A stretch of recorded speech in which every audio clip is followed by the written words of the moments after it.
바로 지난 한 해 동안의 수입과 지출을 정산하며 세금을 확정하는 연말정산 이야기입니다.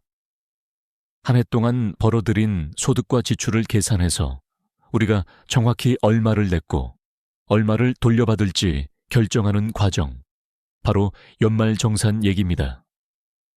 누군가에게는 숨겨진 보너스처럼 느껴지는 13월의 월급이 되고 또 누군가에겐 뜻밖의 세금 추징구로 깊은 한숨을 남기기도 하지요. 그래서 연말정산은 우리에게 너무 익숙합니다. 마치 매년 반복되는 피할 수 없는 통과 의례처럼 느껴지죠. 그런데 문득 이런 질문이 떠오르지 않나요? 대체 이 연말정산, 다른 나라는 어떻게 하고 있을까? 예를 들어 경제대국 미국에서는 과연 어떻게 세금을 정리할까요? 우리가 단순히 절차로만 받아들이는 그 과정, 어쩌면 그 안에는 각 사회가 개인과 국가의 관계를 어떻게 정의하는지 그 근본적인 차이가 숨어 있을지도 모릅니다. 한국 직장인이라면 매년 똑같이 겪는 이 연례 행사가 대서양 건너 미국에서는 어떤 모습일까요? 그 차이가 단순히 절차의 차이일지 아니면 더 깊은 의미가 있을지 함께 보겠습니다. 단순히 제도적인 차이만을 나열하는 것을 넘어 각 사회가 개인과 국가의 관계를 어떻게 정의하고 있는지 그 철학적 단면을 들여다보는 시간이 될 겁니다. 오늘 영상에서는 그 질문에 답을 찾아 떠납니다. 너무도 당연하게 여겨온 한국의 연말정산과 사뭇 다르게 보이는 미국의 세금 신고 시스템을 비교해 보겠습니다. 여기서 우리는 단순히 어떤 나라가 더 복잡하다 하는 비교를 하려는 것이 아닙니다. 오히려 각국의 세금 제도가 어떤 경제 철학을 갖고 있는지, 개인이 어떤 책임을 강조하는지, 그리고 그게 우리 삶에 어떤 영향을 주는지를 보려는 거예요. 이 영상은 여러분이 익숙한 연말정산이라는 주제를 통해 우리가 미처 알지 못했던 미국 세금 제도의 의외성과 두 나라 시스템의 근본적인 차이를 파헤치는 흥미로운 여정이 될 것입니다. 이러한 비교를 통해 우리는 단순히 지식을 얻는 것을 넘어 각 사회의 문화와 가치관을 이해하는 깊이 있는 통찰을 얻게 될 것입니다. 왜 한국은 회사 중심의 원천 징수 후 정산 방식을 택했을까요? 또 미국은 왜 개인의 자발적 보고와 광범위한 공제 항목을 강조할까요? 이 질문들에 대한 답을 찾아가다 보면 우리가 살아가는 사회의 단면을 더욱 선명하게 이해하게 되실 겁니다. 매년 겪는 이 절차가 사실은 단순한 세금 계산을 넘어 각 사회의 경제관과 개인의 역할에 대한 깊은 성찰을 담고 있다는 사실, 흥미롭지 않으신가요? 이 영상을 통해 여러분은 평범한 일상 속에서 깊이 있는 통찰을 얻는 특별한 경험을 하게 되실 겁니다. 그럼 이제 본격적으로 두 나라 시스템을 비교해 볼까요? 한국과 완전히 다른 방식으로 세금을 처리하는 미국에서는 이 절차가 어떤 모습으로 펼쳐질까요? 한국에서 13월의 월급이나 세금 폭탄이라는 말이 나온다면 미국에서는 아예 tax filing이라는 표현을 씁니다. 이 용어의 차이만 봐도 두 나라가 개인과 국가의 관계를 다르게 보는 방식을 알 수 있죠. 한국이 고용주가 근로자의 세금을 미리 걷어 국가에 납부한 뒤 연말에 그 금액을 정산하는 방식이라면 미국은 납세자 개개인이 자신의 소득과 공제 항목을 직접 계산하고 신고하는 데 훨씬 더 큰 비중을 둡니다. 마치 자신의 재정 상태를 스스로 회계 처리하는 것과 같다고 볼 수 있죠. 이 과정에서 개인의 자발적인 신고 의무와 책임감이 그 어떤 것보다 강조됩니다. 미국에서 가장 많이 쓰는 신고서인 폼 토션 40은 스스로 모든 소득과 공제 항목을 계산하게 합니다. 그래서 많은 미국인이 turbotax 같은 소프트웨어를 쓰거나 CPA, 즉 세무사와의 도움을 받습니다. 회계사는 단순히 서류를 대신 써주는 사람이 아닙니다. 납세자 스스로가 자신의 재정 상황을 꼼꼼히 파악하고 최적의 공제 혜택을 적용한 뒤 책임 있게 신고해야 하기 때문이죠. 이처럼 개인의 재정 상태를 투명하게 공개하고 그에 따른 책임을 지는 것, 바로 이것이 미국 세금 제도의 핵심 가치입니다. 이렇게 한국과 미국의 세금 제도를 들여다보면 그 핵심적인 차이가 명확하게 드러납니다. 한국은 회사 중심의 원천 징수 후 정산이라는 큰 틀 안에서 움직입니다.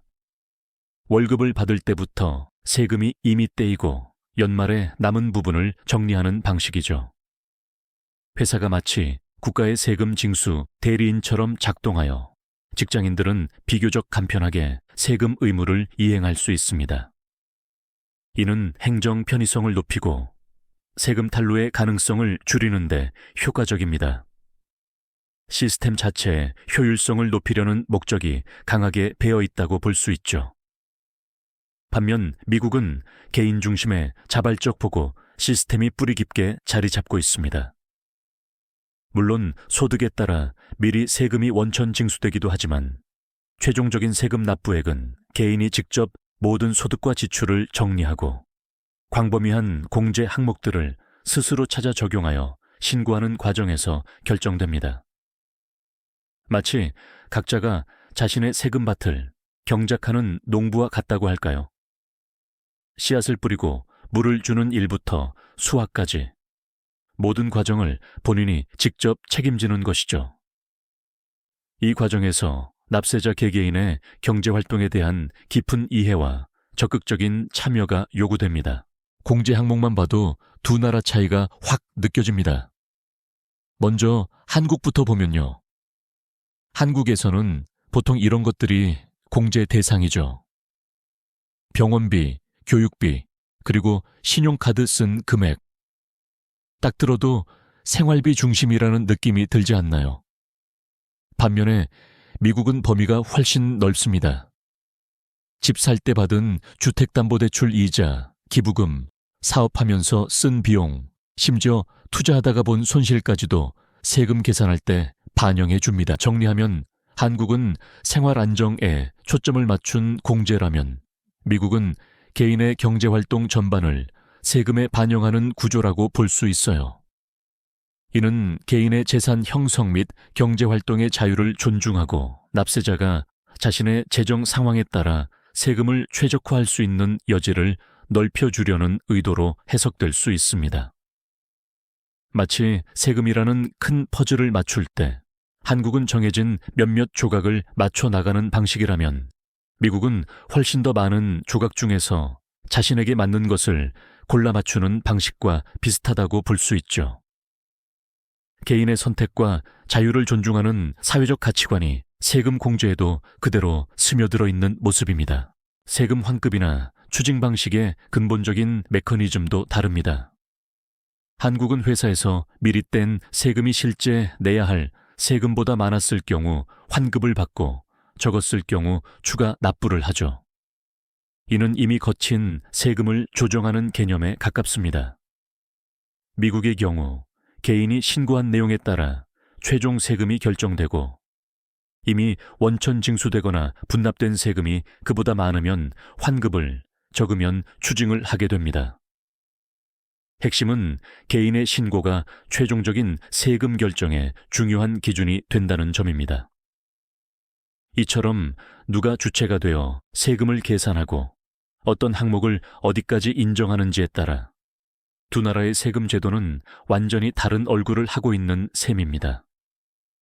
단순히 세금을 계산하는 방식의 차이를 넘어 각 사회가 추구하는 가치와 개인의 역할에 대한 깊은 통찰을 담고 있다는 사실, 이제 조금씩 느껴지시죠? 세금을 처리하는 방식이 이렇게 다르다는 건 단순히 서류 작업의 차원을 넘어 그 사회가 어떤 가치를 중요하게 여기는지, 그리고 개개인의 역할을 어떻게 정의하는지에 대한 거대한 철학을 품고 있다는 의미죠.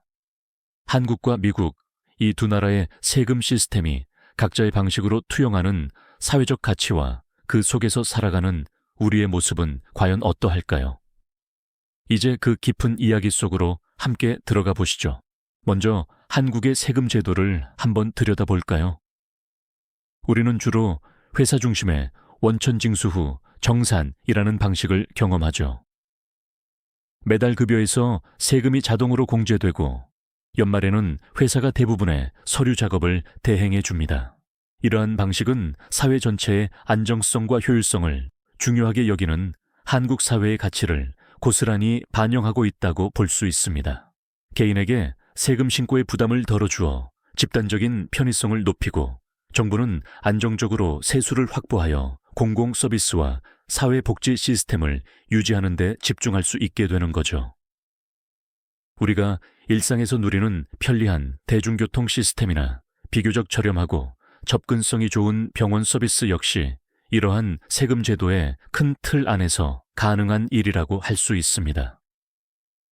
개인은 세금에 대해 깊이 고민할 필요 없이 사회 구성원으로서의 책임을 비교적 간편하게 다하고 그 대가로 안정적인 사회 안전망과 편리한 공공 인프라를 누리는 구조인 셈입니다.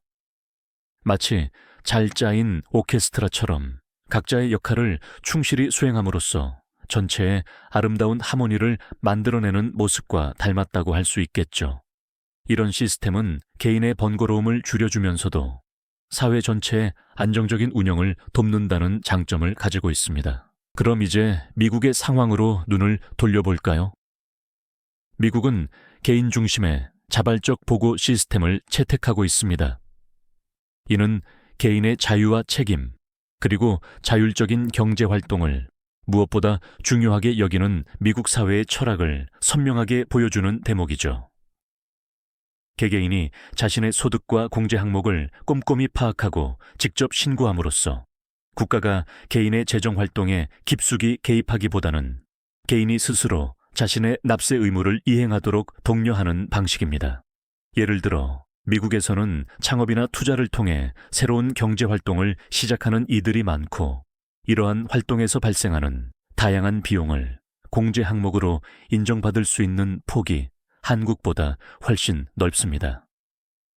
이는 개인의 도전과 혁신을 장려하고 자신의 재산을 적극적으로 불려나가는 과정을 국가가 존중한다는 의미로 해석될 수 있습니다.